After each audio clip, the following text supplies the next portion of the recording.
bienvenue dans l'expérimentation de la vibration cohérente. Alors tout d'abord, je tiens à te remercier du plus profond du cœur de bien vouloir participer à cette expérimentation. Elle est très importante pour moi, pour ma poursuite professionnelle, et je suis persuadée qu'elle va aussi t'apporter de nouveaux éléments dans la vie, peut-être en confirmer certains, les voir plus en profondeur, et aussi de te reconnecter ou te connecter plus profondément à ton énergie intérieure, à ta vibration intérieure.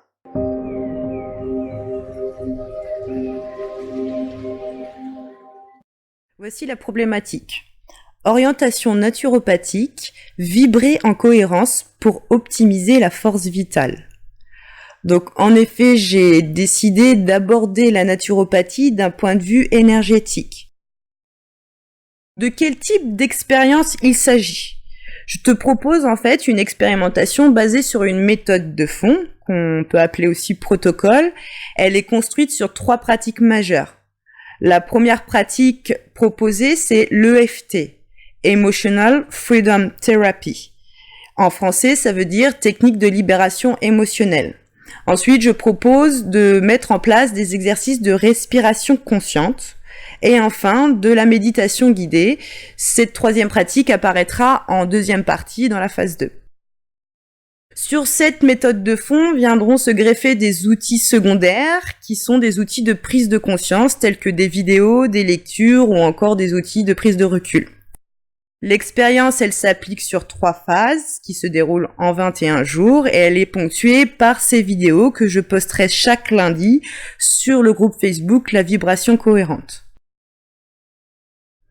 Voici les sujets que nous allons aborder en phase 1. En premier temps, il y aura l'explication donc du sujet de la vibration cohérente. Et pour ça, je vais l'aborder avec des informations sur les énergies subtiles, sur l'énergie universelle et la force vitale. Avec ces 3 points, nous aurons une vision plus claire du sujet que je propose dans le cadre de mon mémoire, Vibrer en cohérence pour optimiser sa force vitale.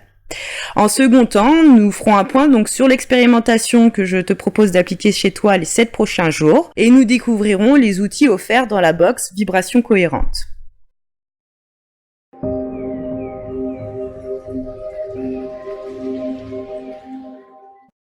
Au niveau des énergies subtiles, nous avons tous autour de nous une aura. Je pense que tu as déjà entendu parler de l'aura, que c'est une notion qui t'est éventuellement familière. Aura en latin veut dire air en mouvement, brise, souffle. Il existe aussi un mot en ancien français, or, qui veut dire vent doux. L'aura est un champ énergétique qui se présente sous une forme de halo fluide, plus ou moins lumineux, autour de chaque être vivant. Il a 3 fonctions principales. La première fonction est une fonction de protection vis-à-vis de l'extérieur. Ensuite, il a une fonction d'échange, c'est-à-dire que c'est un champ énergétique qui permet d'échanger avec toute autre créature vivante via des courants cosmiques, des courants venant de l'univers. Et en 3e point, il a une fonction d'antenne, c'est-à-dire qu'il va capter et filtrer les différentes influences subtiles auxquelles l'homme peut être exposé. En fait, l'aura, c'est l'expression de l'état physique, psychique et spirituel de l'être vivant. On dit que seuls les clairvoyants pourraient percevoir l'aura. Mais de nos jours, il est possible de la photographier et de la filmer avec des appareils très sensibles. Par exemple, nous avons l'effet Kirlian.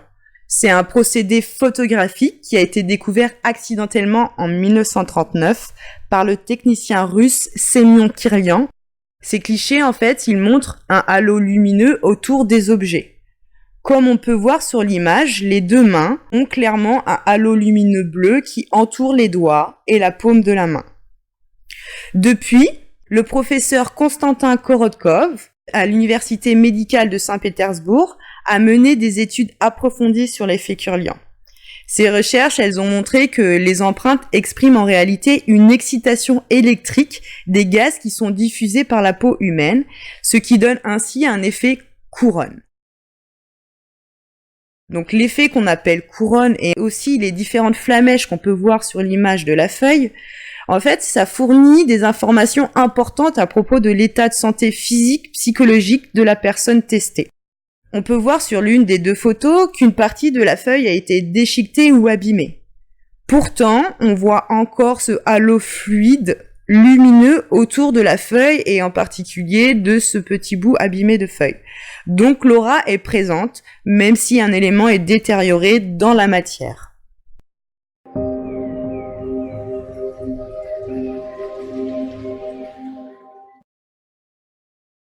Au même titre que l'aura, nous avons différents corps subtils.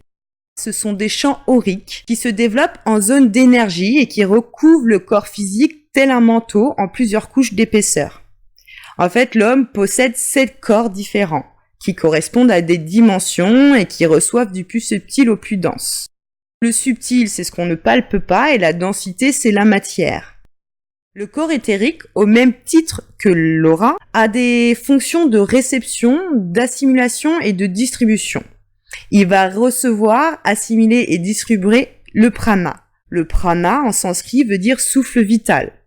C'est la quantité d'énergie vitale diffusée par le soleil et essentielle à tout être vivant. Voici une autre représentation des corps subtils.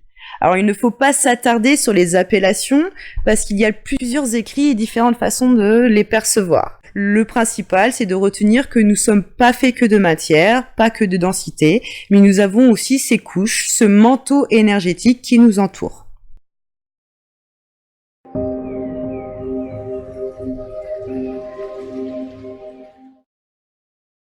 Au niveau de la circulation de cette énergie. Donc le corps éthérique est en lien direct avec le corps physique, comme on l'a vu précédemment, et il possède des nœuds qu'on appelle aussi chakras. Ces chakras, ils sont placés à des endroits précis du corps par lesquels ils échangent énergétiquement.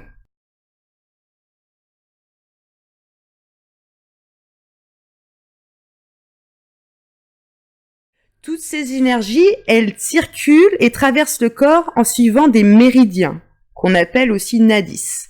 Je pense que tu as déjà entendu parler de cette notion de méridien dans le corps humain. Nadi est un terme sanskrit qui signifie tube, canal, chemin, vaisseau, veine, artère ou encore tige, creuse, flûte, vibration ou mouvement.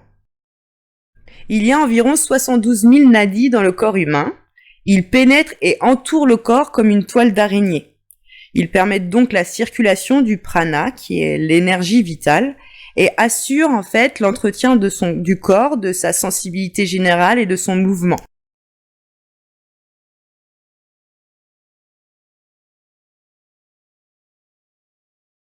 Les chakras. Chakra est un mot sanskrit qui signifie roue ou vortex. Il se réfère à chacun des 7 centres d'énergie dont sont composés notre conscience, notre système d'énergie et notre corps physique. Les chakras donc fonctionnent un peu comme des pompes ou des valves qui vont venir réguler les flots de notre énergie dans notre système. La manière dont les chakras vont fonctionner reflète les décisions qu'on va prendre ou la façon dont nous avons de répondre à la condition de notre vie.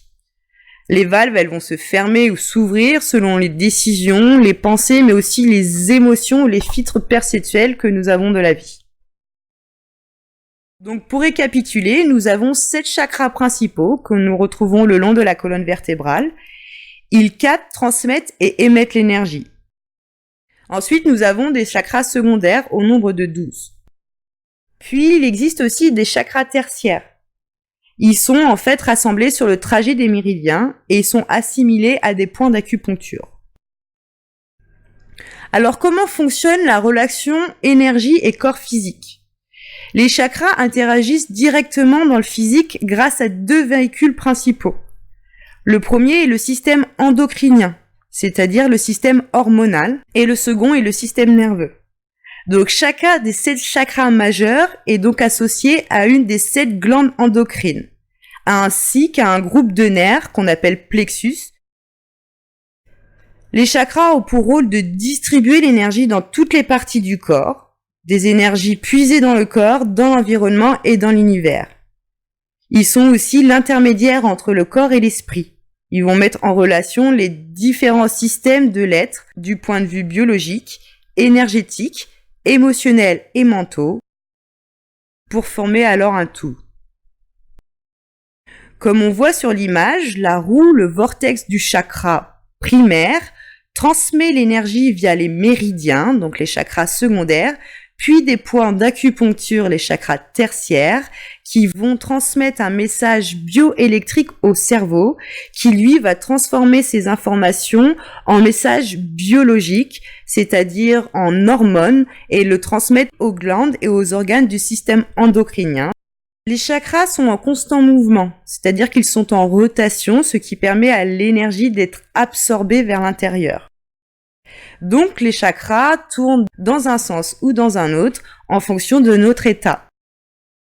En fait, comprendre les chakras, ça te permet de saisir la relation entre ta conscience et ton corps, et ainsi de voir le corps comme une carte de ta conscience. Cela donne une meilleure compréhension de toi-même et de ton entourage.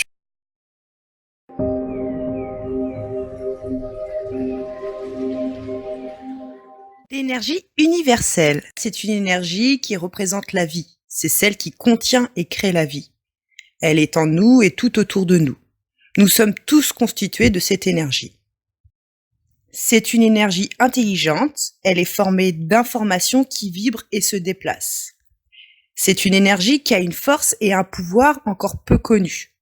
Cette force, elle permet la guérison et l'amour. Donc c'est une énergie qui grandit en nous, qui nous rend libres et paisibles.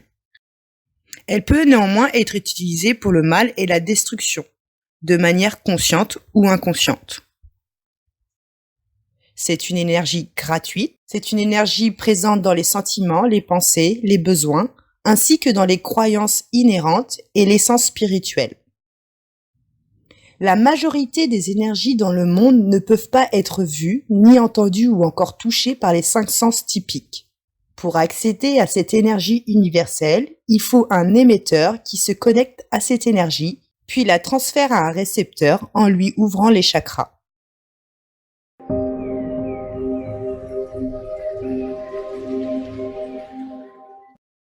La définition de la cohérence est celle-ci.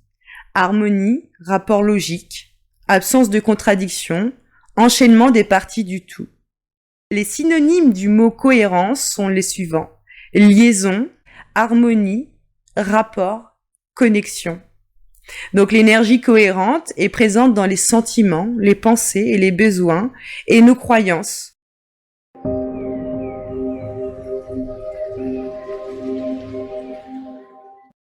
Qu'est-ce que la force vitale ? La force vitale, en fait, c'est la capacité qu'a le corps à rester en bonne santé et à s'adapter à son environnement. En naturopathie, nous avons différents signes qui permettent de l'évaluer physiquement. Par exemple, la vitalité des cheveux, la couleur et la tenue des yeux, la couleur des ongles, les taches, les formes. Dans le cadre de mon mémoire, il s'agit d'une force vitale plus subtile, c'est-à-dire de l'énergie vibratoire de l'homme, des corps subtils qui l'entourent, de son aura, de ses chakras, de ses méridiens et points d'acupuncture. Comme elle est plus subtile, l'énergie vitale est la première touchée lorsque le corps annonce des signes de déséquilibre. Donc écouter sa vibration intérieure serait idéal pour prévenir des maux du corps et conserver une bonne force vitale.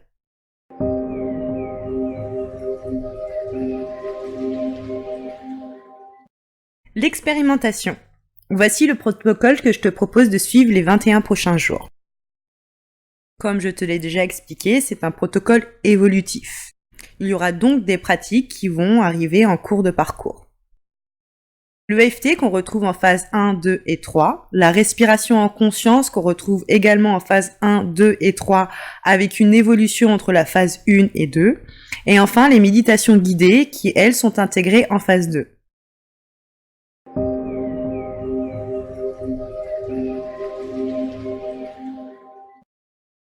Emotional Freedom Technique. Qu'est-ce que l'EFT ?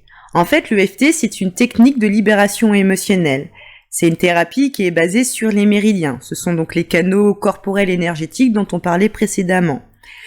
L'EFT consiste à utiliser des affirmations tout en touchant ces points d'acupuncture pour soigner des problèmes émotionnels qui vont, eux, avoir un effet sur le corps physique. C'est en fait un outil simple qui va aider à reprendre le contrôle de soi-même en apprenant à gérer ses émotions en toute autonomie. Ça aide également à ne plus laisser ses mauvais souvenirs parasiter sa vie et à devenir le créateur de son présent. Parce qu'une mauvaise gestion de ses émotions peut engendrer directement des tensions auprès des organes qui sont reliés à des méridiens. Par exemple, si on prend l'émotion colère, c'est relié à l'organe foie. L'émotion tristesse est reliée aux organes poumons et l'émotion peur est reliée à l'organe rein. Quant à l'émotion joie, elle est reliée à l'organe cœur. L'EFT est une technique qui calme le système nerveux, ce qui permet à l'organisme de sortir de sa position défensive et de survie. C'est une réaction en fait qui est primitive et automatique face au stress. En tapotant les points d'acupuncture, cela permet de mettre en circulation l'énergie, ce qui libère les émotions et les croyances négatives associées à l'événement qui était déclencheur du stress. Cela permet donc de faire circuler une énergie stagnante dans notre corps et dans notre cerveau. Libéré de cette empreinte énergétique, le cerveau peut alors créer de nouveaux circuits neuronaux plus adaptés et ainsi favoriser le changement que nous voulons effectuer dans notre vie. La technique proposée. Étape 1, porter son attention sur le problème à résoudre. C'est-à-dire que je te propose de choisir une problématique que tu souhaiterais résoudre dans ta vie. Ça peut être un gros problème ou un petit élément qui te gêne au quotidien.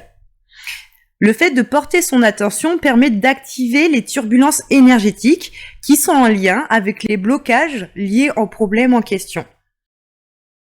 Il est bien en général en fait de retenir que là où tu vas porter ton attention, ton énergie elle va y aller. Exemple de problème ou de problématique. Je ressens de la colère. J'ai mal au dos. Je me sens nulle. Je manque de mémoire.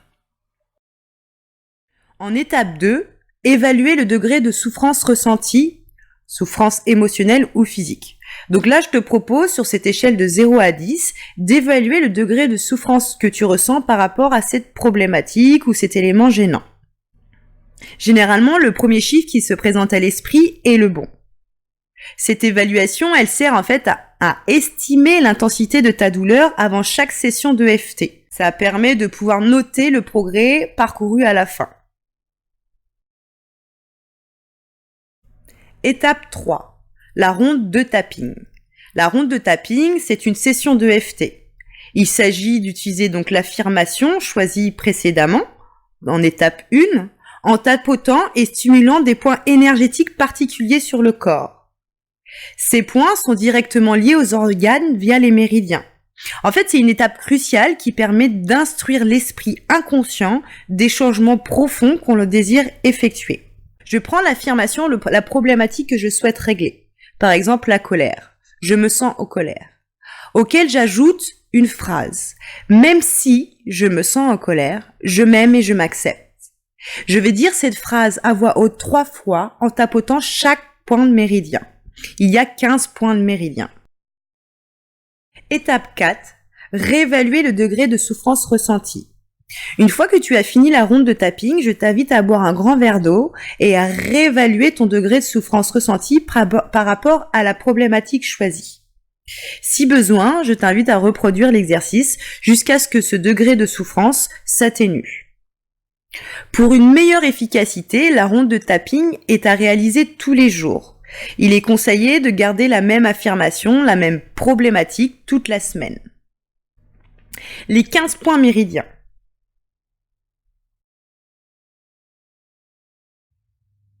Dessus de la tête, vaisseau gouverneur. Début du sourcil, vessie.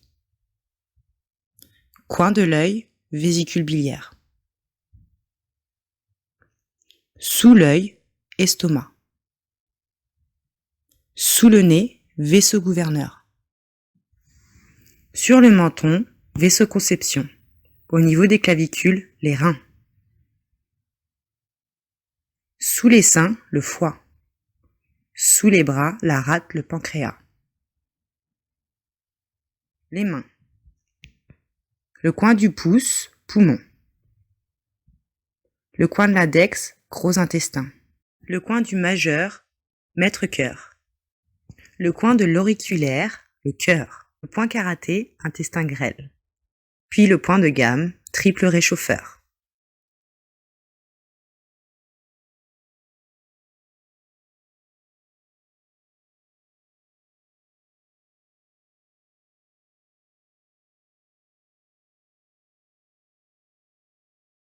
L'affirmation choisie est la suivante. Même si je ressens de la colère, je m'aime et je m'accepte. Même si je ressens de la colère, je m'aime et je m'accepte. Même si je ressens de la colère, je m'aime et je m'accepte. Même si je ressens de la colère, je m'aime et je m'accepte. Même si je ressens de la colère, je m'aime et je m'accepte. Même si je ressens de la colère, je m'aime et je m'accepte. Même si je ressens de la colère. Même si je ressens de la colère, je m'aime et je m'accepte. Même si je ressens de la colère, je m'aime et je m'accepte. Même si je ressens de la colère, je m'aime et je m'accepte. Même si je ressens de la colère, je m'aime et je m'accepte. Même si je ressens de la colère, je m'aime et je m'accepte. Même si je ressens de la colère, je m'aime.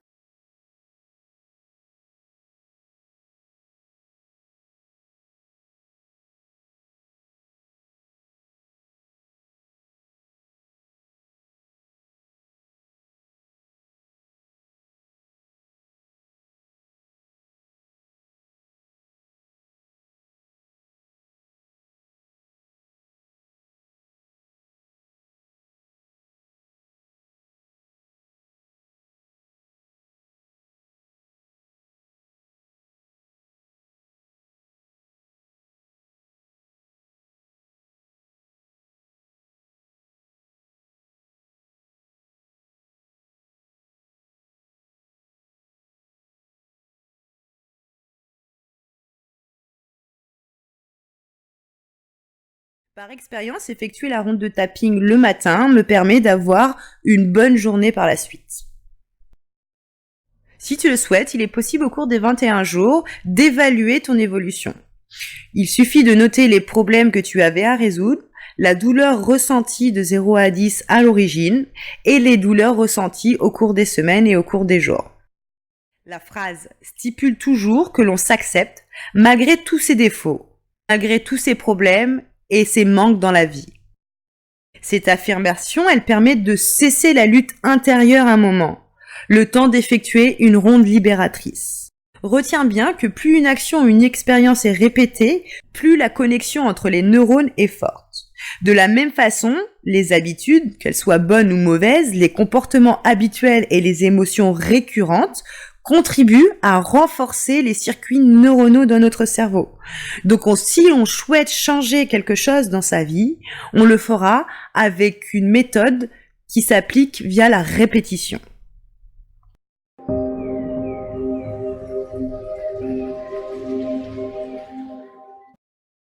La deuxième pratique est la respiration en conscience. Il s'agit dans la phase 1 de savoir comment bien respirer, car de nos jours, nous sommes majoritairement sous-oxygénés. Pour apprendre à respirer, je te propose l'exercice de la respiration des 3 cornets du nez. Elle permet de différencier les paliers de respiration profonde. Le premier palier, c'est la respiration abdominale. Les narines écartées, on respire profondément. Cette respiration abdominale permet de masser les organes de l'abdomen et régule l'activité intestinale. Elle permet d'entraîner et de fortifier le diaphragme, elle relaxe et réduit la tension artérielle. Là, nous sommes en relation avec le cornet inférieur.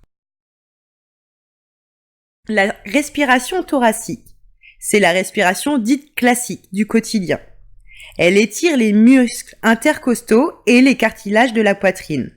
Elle permet de réguler l'activité du foie et elle relâche les tensions émotionnelles. Cette respiration thoracique est reliée au cornet moyen du nez. Puis le troisième palier, c'est le palier de la respiration claviculaire. Il s'agit de respirer avec le bout du nez, comme si on respirait le parfum d'une fleur délicatement.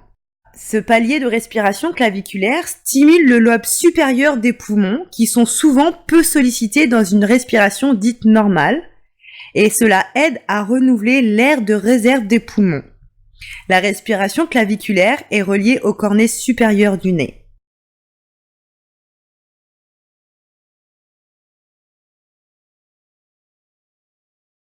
En position debout ou allongée, le dos et la tête droite, les épaules ouvertes, on inspire par le nez et on expire par la bouche. La respiration du ventre se passe comme ceci. On inspire en amenant l'air dans la partie abdominale, puis on emmène l'inspiration dans la partie thoracique Et enfin, dans la partie claviculaire. Puis on expire en expulsant l'air de la partie claviculaire, puis thoracique, et enfin abdominale. Cet exercice s'appelle la respiration de la vague. Il est possible de se mettre en position allongée sur le dos et de placer une ou deux mains sur son ventre pour bien ressentir le mouvement de la respiration et suivre le trajet de l'air qui forme une vague. Je t'invite à reproduire cet exercice à ton rythme pendant 3 à 5 minutes tous les jours.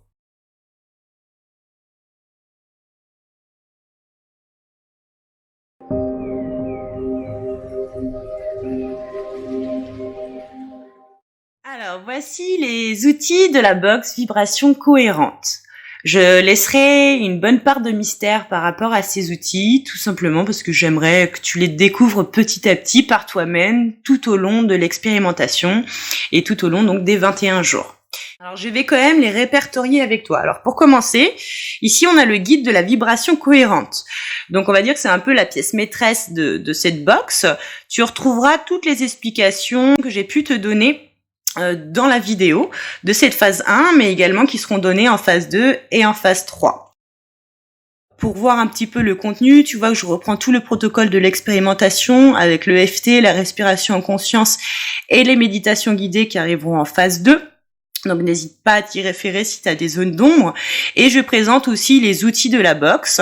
C'est pour ça aussi que je souhaite pas trop m'attarder et t'expliquer ces outils dans la vidéo. Je sais que tu vas les découvrir via le guide et aussi via d'autres éléments. Donc dans les outils, on a des multimédias conscients, on parle de H2O, des pouvoirs des mots et des ondes de forme.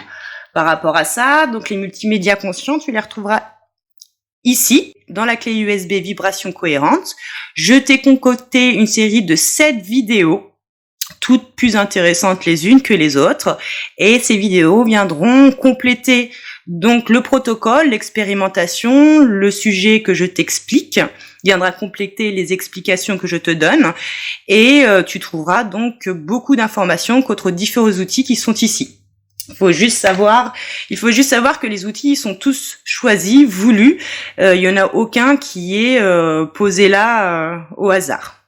Dans cette box, tu trouveras donc aussi un carnet, donc vierge, qui est pour toi, pour que pendant les 3 semaines, tu puisses noter les affirmations de l'EFT, que tu puisses coucher aussi des pensées éventuelles par rapport à ce protocole, que des émotions ou tout ce que tu as envie potentiellement d'écrire ou de prendre en note.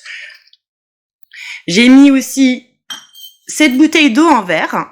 Donc, j'expliquerai pas plus dans la vidéo, mais sache juste que c'est une bouteille qui est neutre de toute information, c'est-à-dire qu'aucune marque, aucun magasin de mis dessus. Elle a un bracelet que tu peux enlever si tu as besoin de nettoyer la bouteille. Dessus, il y a écrit merci, c'est volontaire. Tu comprendras pourquoi au fur et à mesure de l'expérimentation. Et il y a également des céramiques, des billes de céramique EM, donc micro-organismes efficaces, dont tu retrouveras beaucoup d'informations aussi sur le guide et au fur et à mesure avec des documents que je posterai sur le groupe Facebook de la vibration cohérente. Voilà pour cette bouteille. J'ai aussi placé 2 pots. Un où il y a écrit amour, l'autre où il y a écrit haine, et un sachet de riz. Ça, c'est pour que tu puisses refaire chez toi une expérience du professeur Emoto sur la puissance des mots sur le vivant. Je t'en dis pas plus. Il y a quelques informations dans le guide et aussi énormément sur la clé USB. Dans le guide, tu retrouveras les consignes pour suivre au mieux cette expérience. Il faut à peu près 2 à 3 semaines pour pouvoir la faire à bien. Donc, je te propose de te lancer dans les prochains jours et nous en rediscuterons. Ensuite, dans la box, tu retrouves donc 2 ondes de forme, 2 fleurs de vie. Les ondes de forme, on y reviendra. Il y a beaucoup d'explications aussi dans le guide. Et au fur et à mesure, sur le groupe et également dans l'évolution du protocole, je donnerai plus d'informations sur les ondes de forme. Et enfin, un dernier élément dans cette box, c'est d'ailleurs 2 éléments parce que il y a un type pour les participantes et un autre type pour les participants. Donc, c'est un pendentif ou un bracelet fleur de vie Donc bracelet pour les hommes, pendentif pour les femmes. Pourquoi ce pendentif ou ce bracelet? C'est tout simplement comme un mémo. C'est pour te rappeler que tu vis cette expérience pendant 3 semaines, pour te ramener en fait à chaque fois que tu le verras ou que tu le sentiras sur toi ou autour de toi, te ramener à ta vibration intérieure. La fleur de vie, donc aussi bien sur le pendentif, le collier que sur les imprimés, ce n'est pas anodin, c'est un symbole puissant. Et c'est pour ça que je le mets dans cette box également. La première volonté, c'est vraiment la volonté de mémo, que tu te rappelles tous les jours que tu fais cette expérience. La seconde volonté, c'est d'apporter la force de l'onde de forme de la fleur de vie. Donc bien sûr, ce pendentif, ce bracelet, tu en fais ce que tu veux, tu es pas forcément obligé de le porter. Tu peux le customiser, tu peux le mettre ailleurs, dans une pièce par exemple qui t'est dédiée, un endroit où tu vas souvent, également dans ta voiture, sur le rétroviseur par exemple. Donc voilà pour la box vibration cohérente. Donc le guide, c'est vraiment la pièce maîtresse. La clé USB où tu retrouves toutes les vidéos, donc les 7 vidéos conscience, d'ouverture de conscience, d'ouverture d'esprit que je t'invite à regarder. En phase 1, par exemple, je t'invite à regarder la vidéo 1, 2 et 3 qui t'apporteront beaucoup d'explications sur les éléments de la box et sur le sujet.